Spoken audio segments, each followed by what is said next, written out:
हाँ hello student, देखिए chapter 12 का लास्ट टॉपिक की बात करते हैं। लैंड डिग्रेडेशन छोटा सा टॉपिक है। देखिए लैंड डिग्रेडेशन क्या होता है।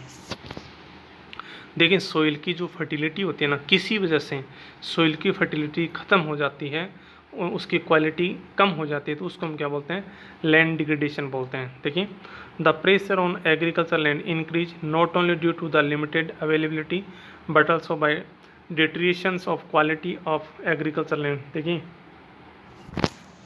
एग्रीकल्चर लैंड है उस पर केवल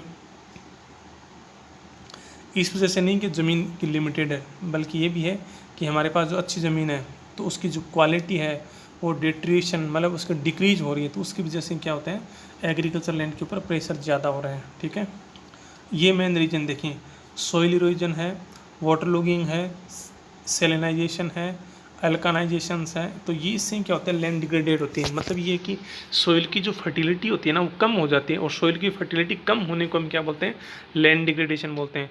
और जब लैंड डिग्रेडेशन होता है तो क्या होता है, क्रॉप नहीं होती वहाँ पर, क्रॉप का प्रोडक्शन नहीं होता है, तो उससे क्या होगी, फसल नहीं होगी, तो हमारी जो प्रोडक्टिविटी वो क्या हो जाएगी, कम्प्लीटली कम हो जाएगी। ओके, तो देखिए इसके डिफाइन किया गया है, land degradation is generally understood either as a temporary or a permanent decline in productive capacity of the land. Land की जो प्रोडक्टिव कैपेसिटी हो वो कम्प्लीटली या टेम्पररी या हम कम्प्लीटली बात करते हैं, यदि वो डिक्लाइन हो जाती है, ख़त्म हो जाती है, तो उसको हम क्या बोलते हैं, उसको लैंड डिग्रेडेशन बोलते हैं। ठीक है, ये ज़मीन आप देख सकते हैं इसमें फोटो के अंदर, देखिए आप किस प्रकार पूरी ऊपर खापड़ लैंड है कम्प्लीटली, और यहाँ नीचे है वो सोइल का इरोजन हो रहा है, यहाँ तेज़ जो पानी फ्लो हो रहा है ना, तो उससे पूरी सोइल है ख़राब होती है। तो इस प्रकार लैंड को हम क्या बोलते हैं, लैंड डिग्रेडेशन बोलते हैं। देखिए there are two process that induce land degradation, these are natural and created by human beings. देखिए दो तरीके होते हैं जिससे हम क्या कर सकते हैं, हमारी जो लैंड डिग्रेडेशन है उसको हम ठीक कर सकते हैं या उसको इंड्यूस कर सकते हैं। एक तो नेचुरल है, दूसरा ह्यूमन बींग्स के through. National remote sensing agent centre है जो NRSC, तो उसने क्या वेस्टलैंड को अलग अलग जो उनके पास टेक्निक्स होते हैं, रिमोट सेंसिंग है, तो उसने क्या किया है, आइडेंटिफाई है कम्प्लीटली, और उनको ऐसे देखा कि हम किस प्रकार से उस ज़मीन को हम क्या कर सकते हैं, ठीक कर सकते हैं, फिर से वापस उसको ठीक कर सकते हैं। इसमें अलग अलग टाइप बताए गए हैं वेस्टलैंड के, जैसे कुछ गलीज या रिवन लैंड होती है जहाँ पे रिवर ज़्यादा होते हैं ना, स्नोफॉल ज़्यादा, सॉरी रेनफॉल ज़्यादा होती है, तो रेनफॉल जब ज़्यादा होगा तो जगह जगह कई सारे क्या होते हैं, ऐसे खाई सी बन जाते हैं, ट्रेंच बन जाती है, तो उसको गलीज बोलते हैं या रिवाइंस बोलते हैं। इसके अलावा डेजर्टिक या कोस्ट लैंड होती है, डेजर्ट जहाँ पे सैंडोन्स होते हैं और सैंडोन शिफ्ट होते हैं। और इस कोस्टल एरिया के अंदर, कोस्टल में जो कोस्टल एरिया होता है वहाँ पर फर्टाइल सोइल नहीं होती है, समुद्र पानी खारा होता है, उससे ज़मीन की फर्टिलिटी ख़त्म होती है। बेनिन रॉकी एरिया होता है जो पथरीला होता है, जिस पर खेती नहीं हो सकती। स्टीप स्लोप लैंड है जहाँ स्लोप ज़्यादा होती है, तो वहाँ पर क्रॉप नहीं हो सकती, पूरी पूरी नीचे आ जाती है। इसके अलावा ग्लेशियर एरिया जहाँ काफ़ी ज़्यादा स्नोफॉल होती है, वो ऐसे जो एरिया हैं सारे सारे जो उन्होंने जो अपना रिमोट सेंसिंग एजेंसी उसने क्या किया, वेस्टलैंड के रूप में उसको आइडेंटिफाई किया है।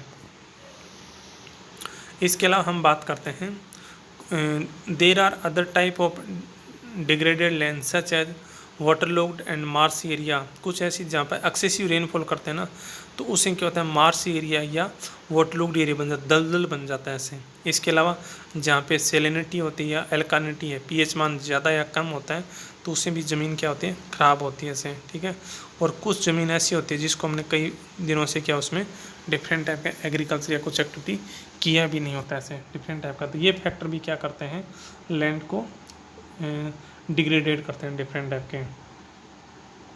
अपने नेचुरल या ह्यूमन फैक्टर भी काफ़ी सारे होते हैं। जैसे नेचुरल की बात करें तो कई बार जैसे अर्थक्वेक हो रहा है उससे हो सकता है, कहीं पे वोल्केनो इरेप्शन हो रहा है, कहीं पर प्लेट टेक्टोनिक की वजह से हो सकता है, इसके अलावा फ्लड की वजह से भी हो सकता है, ड्रोट की वजह से भी हो सकता है।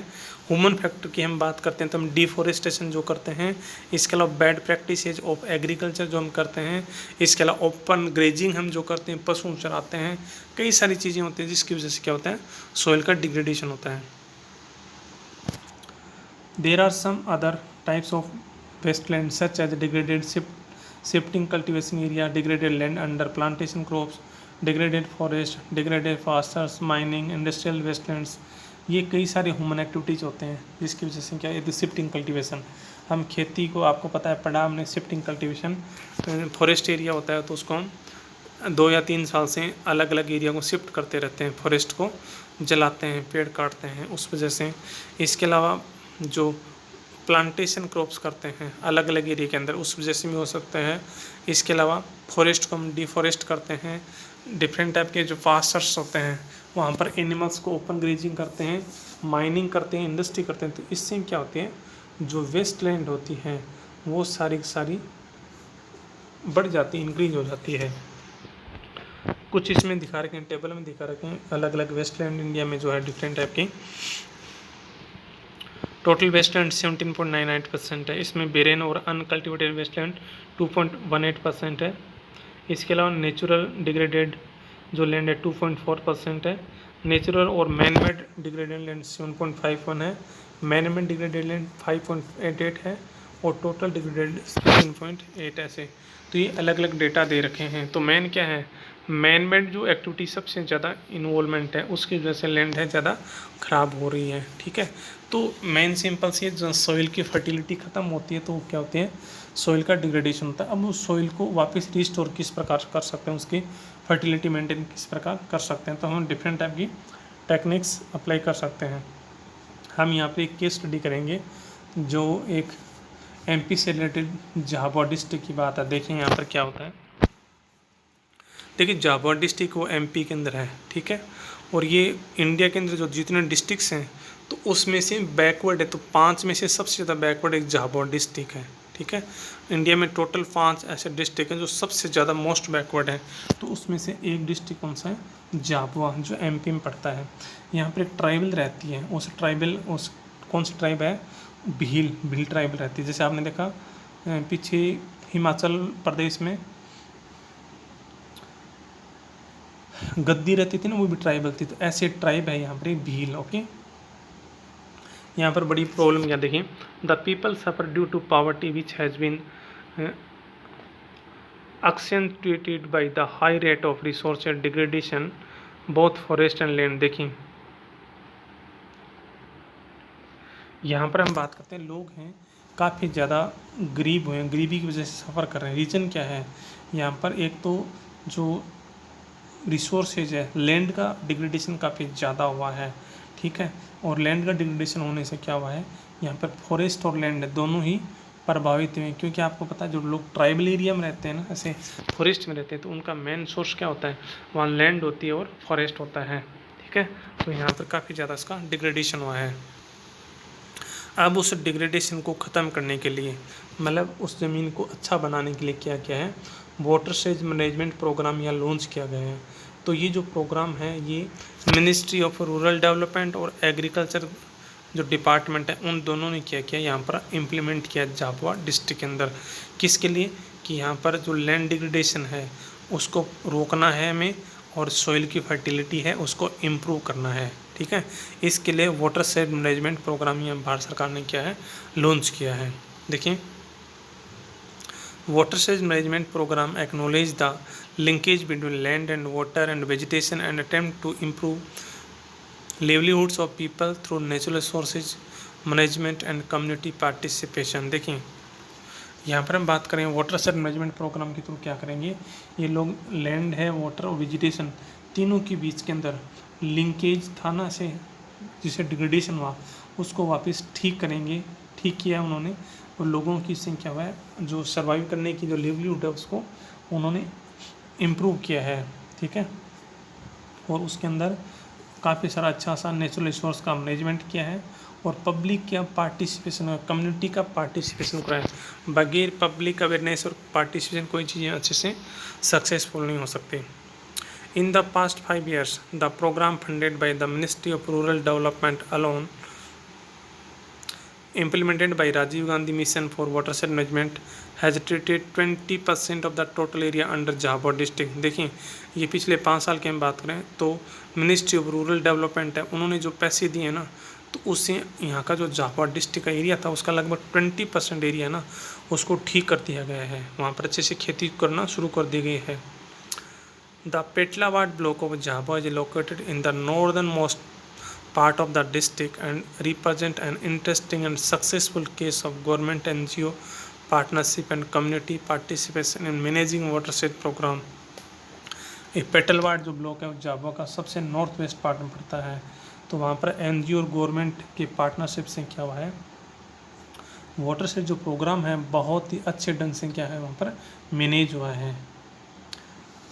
The Bhil in Petlawad block for example Sat Rundi hamlet of Karawat village through their own efforts have revitalise large part of common property resource है। देखिए क्या है, ये भील का जो पेटलवाड ब्लॉक है, हम बात करते हैं जो एरिया सत रुंडी हेमलेट जो करावत विलेज के अंदर आता है, यहाँ पर लोगों ने अपने खुद के एफर्ट से क्या है कि वहाँ की जो CPRS कॉमन प्रॉपर्टी रिसोर्स है जो गवर्नमेंट लैंड थी खाली ना, उस एरिया को वापस रिवाइटलाइज कर दिया है। रिवाइटलाइज का मतलब होता है फिर से उस पर खेती करनी होगी, उसको बना दिया, फिर से उसको जीवित कर दिया उस ज़मीन के लिए, उस ज़मीन को अच्छे से बना दिया है। Each house hold planted and maintained 1 tree on the common property. क्या लोगों ने क्या सोचा है, क्या मतलब प्लान किया है कि जो कॉमन प्रॉपर्टी सोर्स जो ना जो गवर्नमेंट लैंड होती है कहीं पर, जैसे भीड़ है, जोहड़े हैं, है ना, फॉरेस्ट एरिया जो भी है, उस पर हर घर एक एक प्लांट को वहाँ पर लगाएंगे, एक एक पेड़ लगाएंगे।